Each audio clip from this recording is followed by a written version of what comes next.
Yo, what's going on guys, Markstrom here. Today I'm really excited to bring you the newly released footage from a DeadMatter sneak peek that premiered August 10th, 2020 on Clean's Twitch channel. His link can be found in the description below. To hook you guys up, I've created a quick and dirty list of all things that have been learned and confirmed for the upcoming DeadMatter closed alpha, which will go live on August 19th, 2020 at 8 p.m. Eastern. This sneak peek took place solely within the firing range, so not all the things that I'm about to talk about have been visualized, but they've been verbally confirmed by the dev team for the upcoming alpha. So here are 18 things we now know from the DeadMatter sneak peek. 1. Character creation will allow for customization of physical attributes and character attributes that will impact your in-game abilities.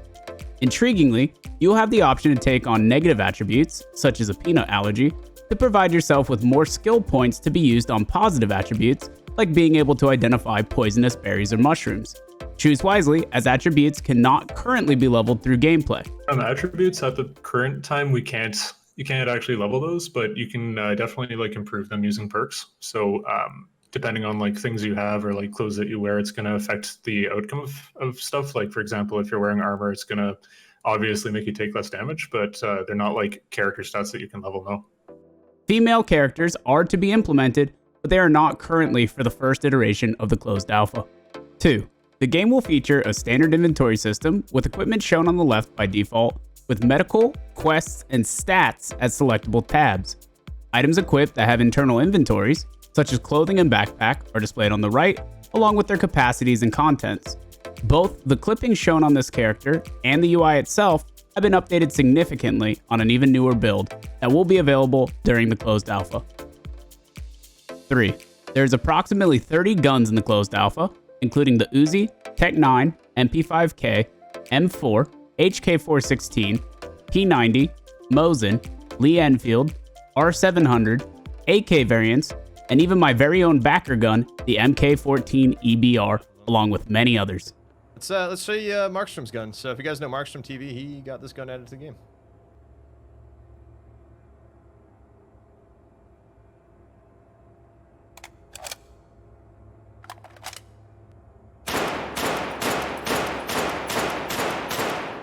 Specifically in this range, but you should be able to get a feel for what's in here.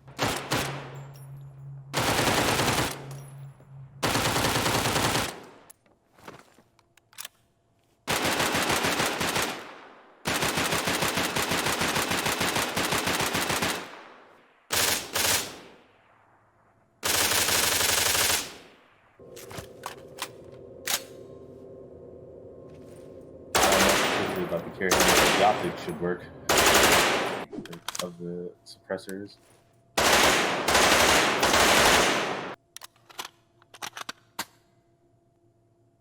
Fix that in this build.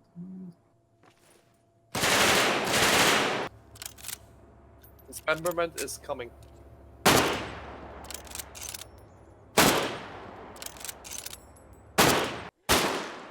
Oh crap, I just remembered the R700 is not in this range. You can probably spawn it in though.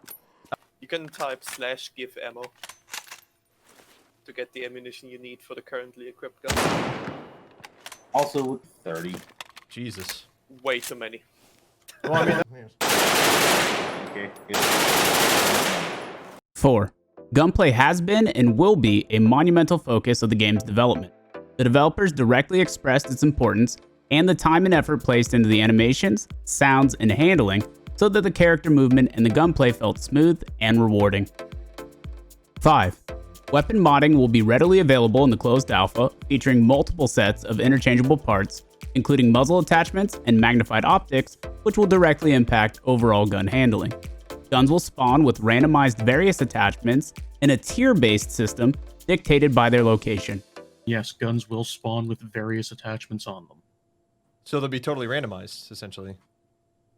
It is, I believe, the plan is to have them be tier-based. So basically, you're not going to go into some random guy's house and just find, a 1022 with a massive drum mag on it. But Right. 6.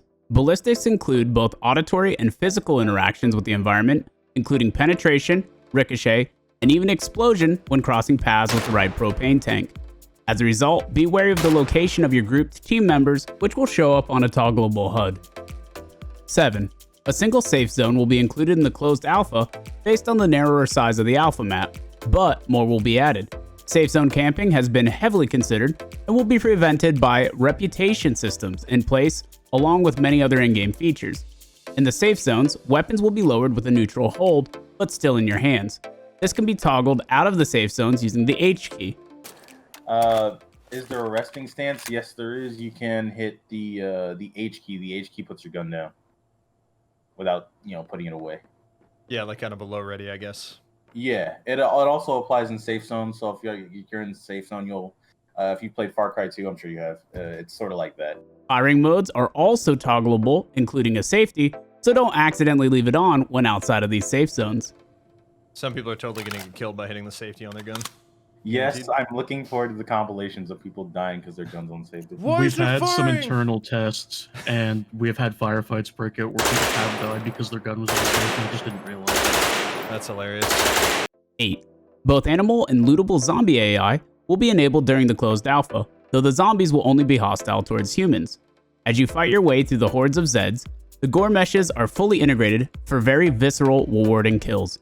However, for those who want to lay low and stay safe, you can employ the very early stages of base fortifications.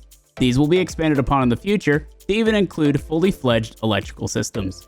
Later on during development, we do have plans in place for a fully fledged electrical system. So there'll be a persistent network of, transmission stations and such. So if a given substation fails, you may have to go repair it or turn it back on depending on what's happening. But that is something for the future. 9. Methods for raiding or breaking into players' fortified structures will be based on a speed versus sound system.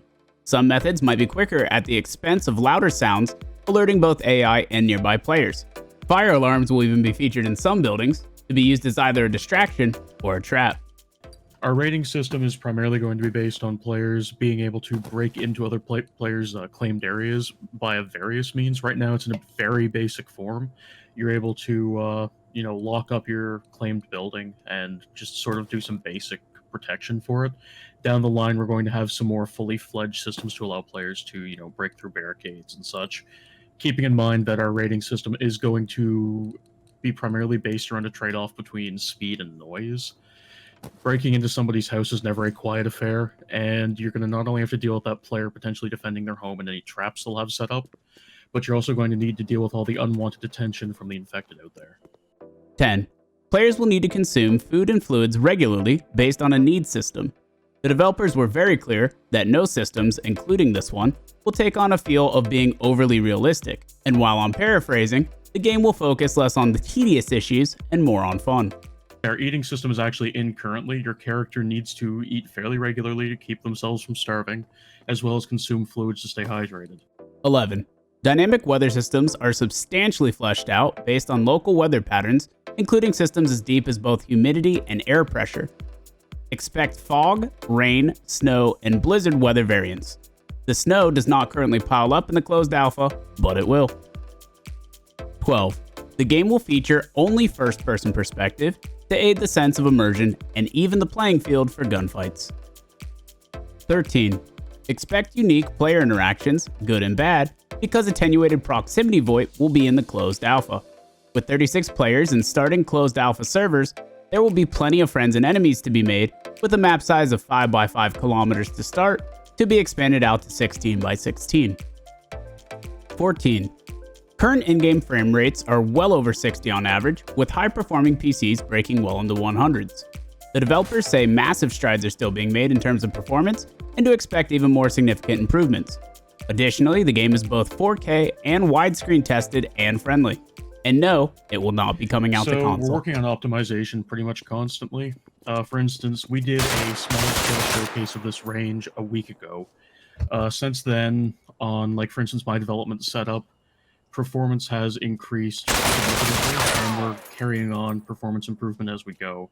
I know, for instance, in this area, most devs on the team see well over 60 FPS in here. A lot of us are seeing, in the hundreds range. 15. Items found on the map will be subject to a decay system where loot spawns decrease as the server ages. Select server wiping will be available to admins where they can choose to wipe loot, bases, the world, etc. to optimize and balance their servers as needed. 16. ESE anti-cheat will be utilized initially to prevent scripting on deadmatter, in addition to robust admin tools and server whitelisting. 17. While deadmatter is currently partnered with Nitrado, it is not an exclusive arrangement, and other server providers will be able to join the mix in addition to locally hosted servers. 18. Closed alpha begins on August 19th for game backers and is still purchasable at any point throughout the closed alpha on Indiegogo or QI software on the deadmatter website, which I'll link in the description. Keys that are distributed will be redeemed on Steam. If you are already a backer and you want to make sure that you get your key as soon as possible, set up your QI account and make sure that it's linked to the same email used for your Indiegogo. And there you have it, your quick and dirty wrap up of the latest deadmatter sneak peek.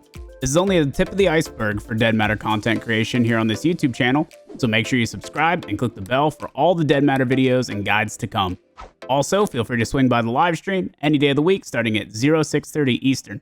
See you there, and thanks for watching.